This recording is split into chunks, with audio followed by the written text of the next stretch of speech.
No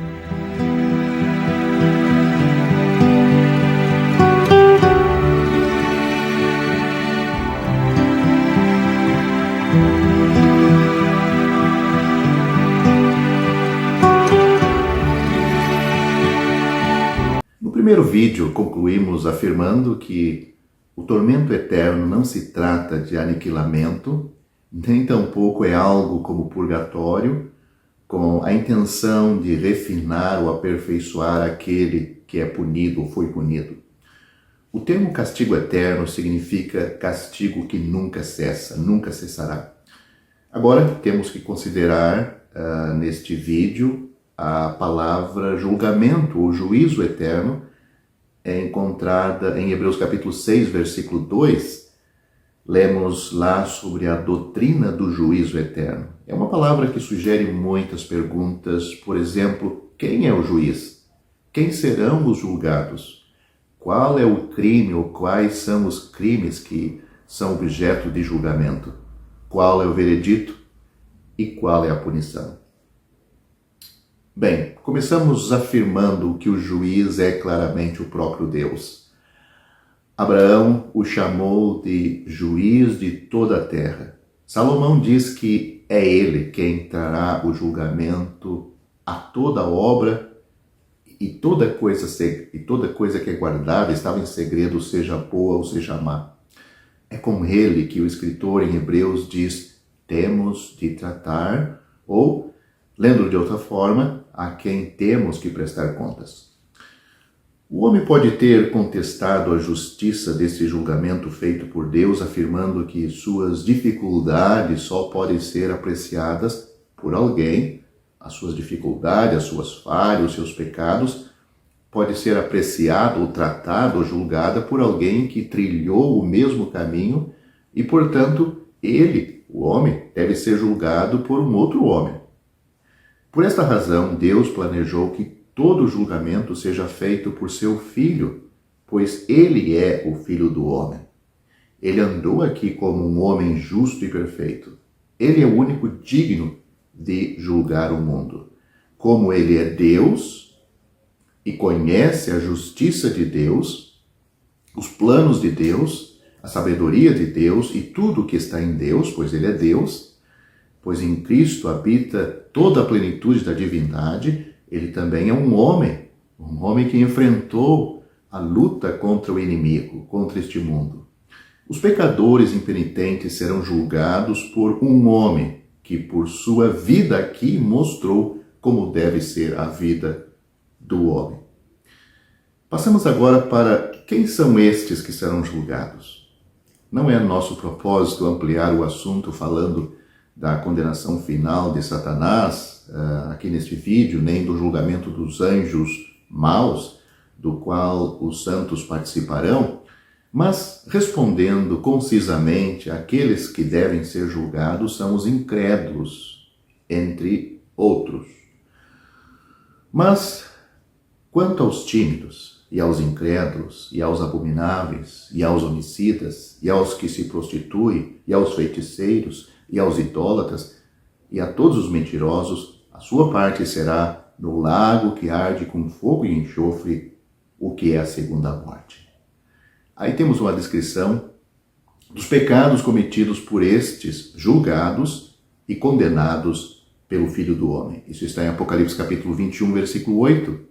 O crente no Senhor Jesus tem total isenção deste julgamento. João capítulo 5, versículo 24 diz que não ficará no trono do banco dos réus para julgamento. E Romanos capítulo 8, versículo 1 diz que não há julgamento esperando pelo crente após a morte. E 1 João capítulo 4, versículo 17 diz que como o Senhor Jesus é, assim somos nós também. O Senhor Jesus está do outro lado pela ressurreição, do outro lado da morte pela ressurreição, livre do juízo divino, pois já passou pelo juízo divino na cruz, e a pessoa salva foi associada a ele e está em um caso semelhante ao dele. Nós lemos porque se fomos plantados juntamente com ele na semelhança da sua morte, também o seremos no da sua ressurreição. Ora, se já morremos com Cristo, cremos que também com ele viveremos, sabendo que, tendo sido Cristo ressuscitado dentre os mortos, já não morre. A morte não mais tem domínio sobre ele. Romanos capítulo 6, versículos 5, 8 e 9. Mas aquele que ouve o Evangelho hoje, e nesta era da graça, e se recusou crer no Senhor Jesus como seu Salvador pessoal, está na lista dos que serão julgados, serão punidos eternamente no lago de fogo. Não falamos aqui dos pagãos que não ouviram falar do nome de Cristo. Eles serão responsáveis perante Deus pelo testemunho que têm na criação e na consciência. O juiz de toda a terra fará o que é certo no caso deles. Mas aqueles cujas oportunidades foram maiores e cujas responsabilidades são, portanto, aumentadas proporcionalmente, terão que suportar punições proporcionalmente maiores da parte deste juiz de toda a terra. Mas qual é o crime, ou quais são os crimes que são objetos de julgamento no grande trono branco feito pelo juiz de toda a terra, o Filho do Homem, o Senhor Jesus? Algumas vezes foi dito que o homem não será julgado por causa dos seus atos, mas será julgado por rejeitar o Filho de Deus. Agora, isso precisa ser modificado, pois não está de acordo com as Escrituras. Vez após vez, lemos que o homem será julgado segundo as suas obras. Veja, por exemplo, Apocalipse capítulo 20, versículos 12 e 13. Em Judas, versículo 15, fala de todas as ações ímpias e todas as duras palavras que estes ímpios, pronunciaram, que produzirão elementos da causa do processo para o julgamento deles. O homem deve prestar contas de cada palavra ociosa falada e ação errada praticada. É verdade que de todas as coisas feitas pelo homem, a rejeição do Filho de Deus, a rejeição de ser salvo por ele, é a mais grave, pois não é apenas o maior insulto que o homem poderia fazer a Deus, é também o maior dano que o homem pode causar a si mesmo. Mas esta, embora a mais grave, é apenas uma longa série de acusações graves que são feitas contra o pecador incrédulo. A falta de coragem de crer no Senhor Jesus Cristo como Salvador pessoal faz parte de uma lista de outros pecados que levarão à perdição eterna. Podemos ler isto em Apocalipse capítulo 21, versículo 8, que fala dos tímidos. Tem medo de se associar a Cristo. E diz aos incrédulos, e aos abomináveis, e aos homicidas, e aos que se prostituem, e aos feiticeiros, e aos idólatras, e a todos os mentirosos, a sua parte será no lago que arde com fogo e enxofre, o que é a segunda morte. Que Deus há de trazer o juízo a toda obra e até a tudo que está encoberto, quer seja bom, quer seja mal, é a resposta à nossa pergunta que vamos responder agora, onde trataremos do veredito.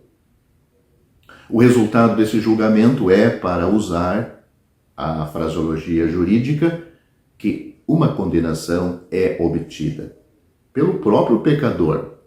A pessoa não é meramente acusada e condenada, mas é acusada, condenada pela justiça tanto da acusação feita, quanto da punição prestes a ser aplicada, e então é condenada.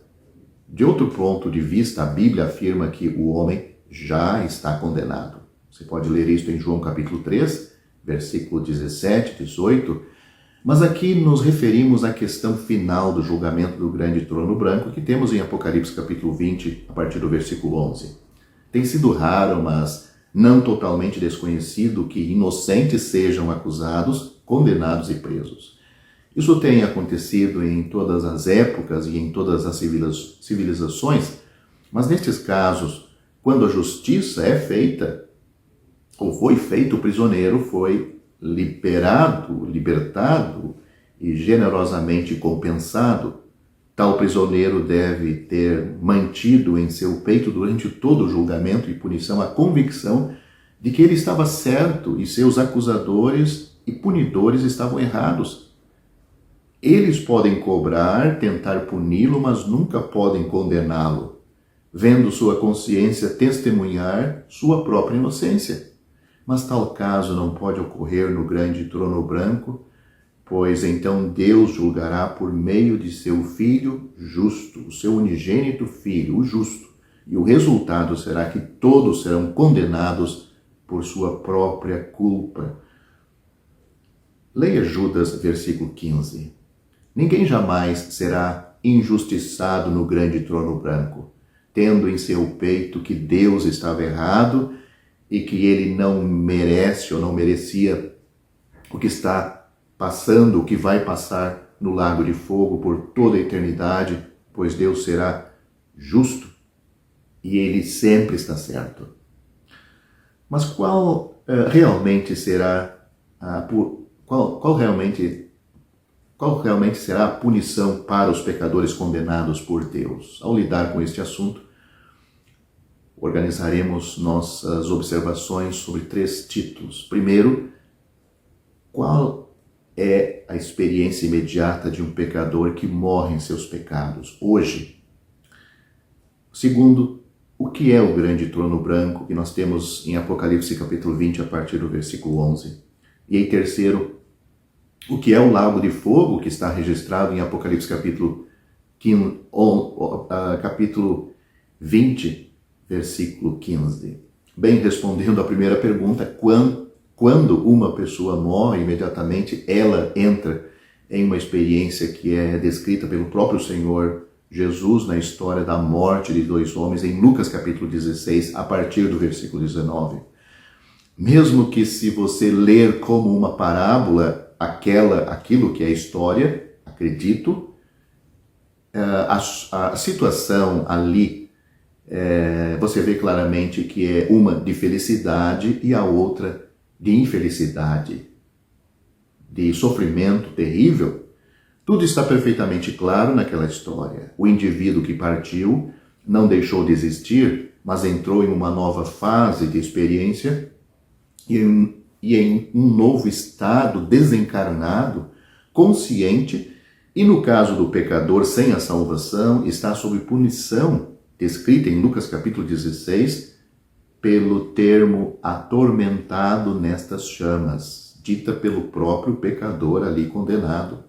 A localidade da pessoa em questão é denominada Hades. É uma palavra grega onde muitas Bíblias traduzem por inferno, o lugar dos espíritos e almas que partiram sem a salvação. Não é o céu. Como também não é o Geena, Hades não é o mesmo que Geena. Outra palavra grega essa outra palavra grega é traduzida como lago de fogo, Geena. A condição da pessoa é irreversível neste caso. Não é possível que ocorra uma alteração. A condição é desesperadora. Isto fica muito claro quando lemos Lucas capítulo 16, versículos 24 a 26. É evidente que o Senhor desejava que seus ouvintes que ouviam aquela história entendessem que é durante a vida aqui que a questão da eternidade, as questões da eternidade são resolvidas e que uma vez que uma pessoa passa esta linha que separa este mundo do próximo, as condições são eternas. A alteração e a transferência são igualmente impossíveis.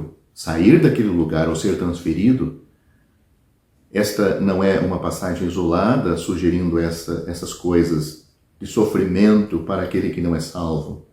Mesmo se assim fosse, seria suficiente, mas o teor geral das Escrituras é que uma vez que uma pessoa morre, ela entra em uma nova condição de experiência, de consciência, em consciência, seja de bem-aventurança ou de sofrimento, de tormento, e uma vez que entra em um desses 2 estados, é para sempre.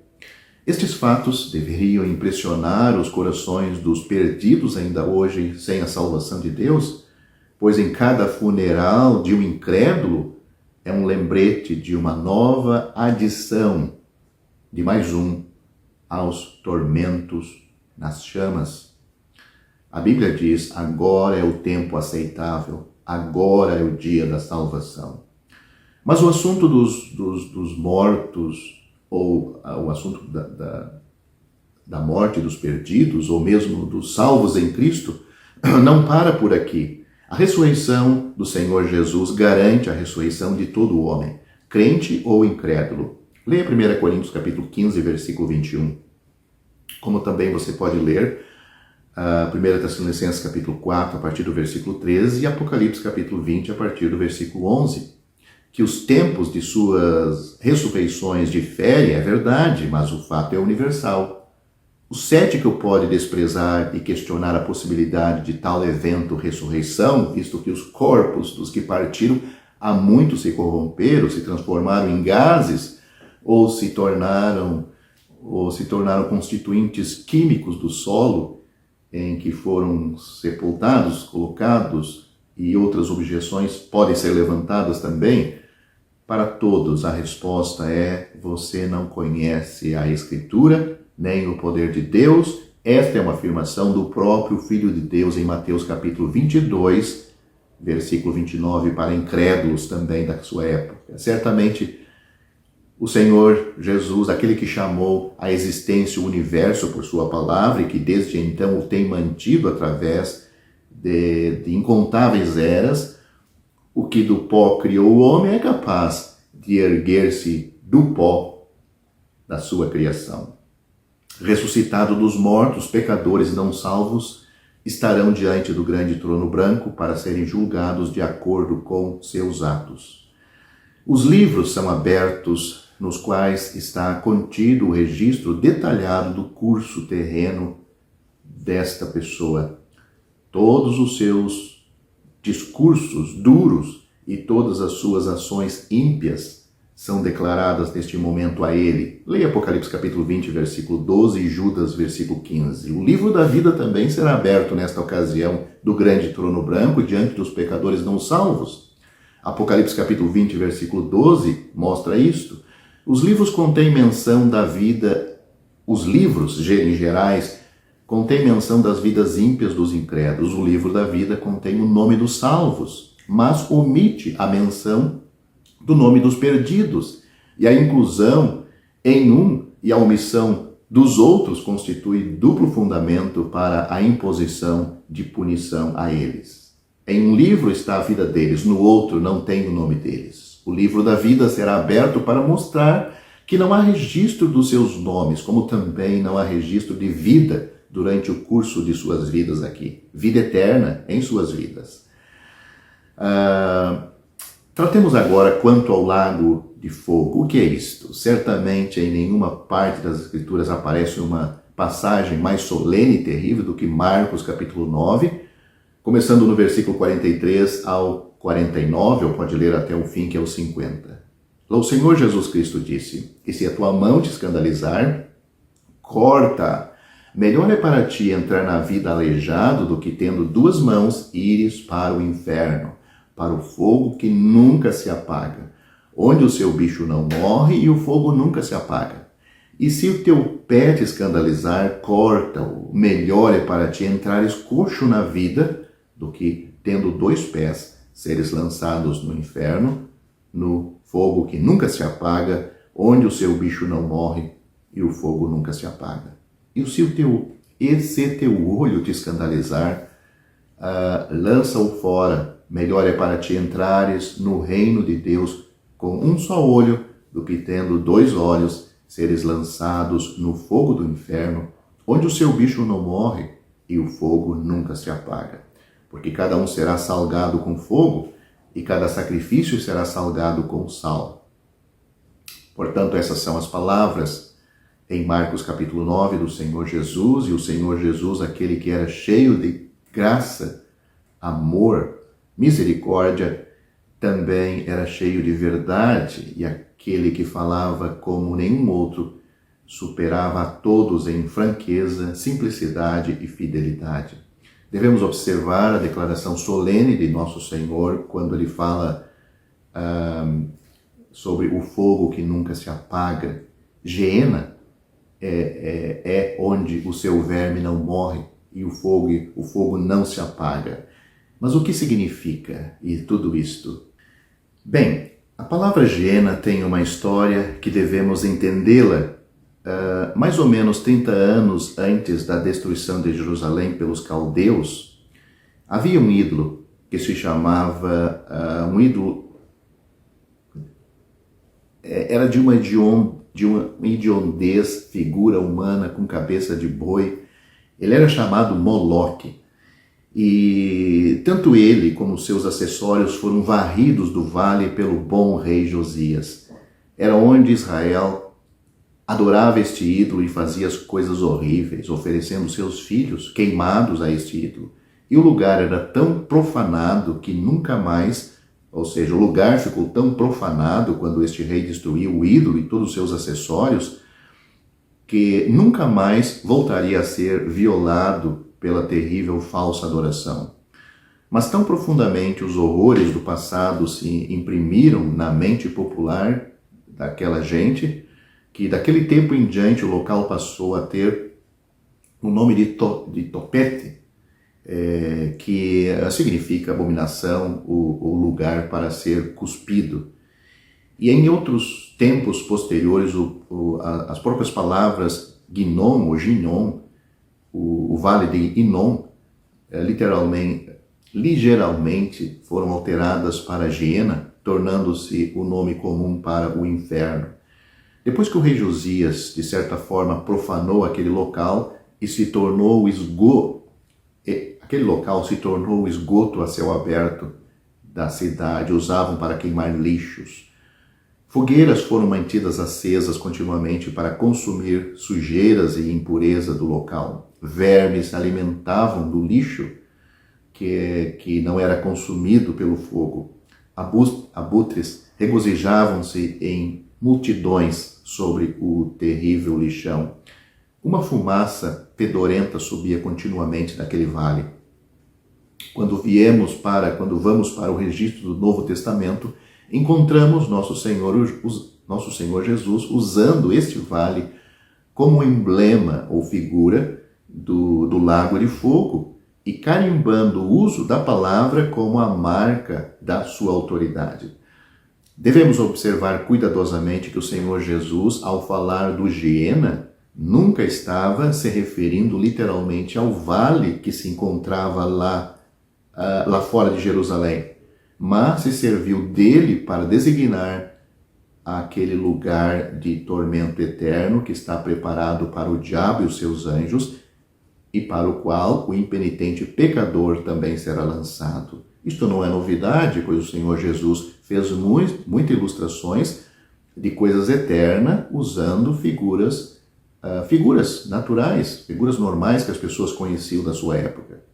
Pois seria impossível lançar o diabo naquele lixão em chamas e fazê-lo sofrer? Em Mateus capítulo 25, versículo 41, o Senhor Jesus diz que o julgamento não no trono branco, que é o juiz eterno, mas aquele julgamento antes do milênio, quando ele vai julgar as nações e vai dizer aos ímpios não salvos, que não foram salvos pelo evangelho do reino, apartai-vos de mim, malditos, para o fogo eterno, preparado para o diabo e os seus anjos. Outro estudioso afirmou que a palavra Topet, lembra, dado lá no Antigo Testamento para esse vale, significa um tambor e diz os tambores eram continuamente tocados neste lugar terrível para abafar os gritos das crianças indefesas que eram constantemente jogadas vivas nas chamas quando o ídolo Moloque ainda estava em uso. Portanto, um emblema adequado daquele terrível lugar onde os não salvos devem passar a eternidade. Uma análise cuidadosa das palavras do Senhor Jesus, sobre o tormento eterno revela alguns fatos. Primeiro, a pessoa estará em uma condição irremediavelmente perdida. Outro fato é que ele está consciente neste lugar. temos a exemplo disto quando ele fala: o verme não morre, ou seja, a consciência da pessoa não vai desligar. A condição é interminável. O Senhor Jesus diz que o fogo não se apaga. Se a pessoa foi aniquilada, pode-se perguntar qual é a necessidade da expressão o fogo inextinguível. O próprio elemento em que o pecador está, fogo, um termo que descreve o julgamento e a ira divina, é o próprio elemento que o preservará na existência consciente. Marcos capítulo 9, versículo 46, que nós lemos isto. Através do Espírito Santo, João chama de lago de fogo que arde com fogo e enxofre. O Apocalipse é um livro de símbolos e a linguagem aqui, portanto, pode ser lida simbolicamente. Literalmente denotaria sofrimento agudo, intenso, sombrio, desesperador, abandono. E simbolicamente, não falta nada destes horrores neste símbolo. Para você que ainda não é salvo, ouça o Evangelho da graça de Deus hoje. Ouça o convite do Deus de amor que Ele ama e não quer sua perdição eterna. Nós lemos em Apocalipse: a quem quer que tiver sede, de graça lhe darei da fonte da água da vida. Quem vencer herdará todas as coisas, e eu serei seu Deus, e ele será meu filho. Mas quanto aos tímidos, e aos incrédulos, e aos abomináveis, e aos homicidas, e aos que se prostituem, e aos feiticeiros, e aos idólatras, e a todos os mentirosos, a sua parte será no lago que arde com fogo e enxofre, o que é a segunda morte. Apocalipse capítulo 21, versículos 6 a 8. Não deixa de assistir o próximo vídeo, pois vamos tratar e nos aprofundar mais neste assunto sobre o julgamento dos ímpios.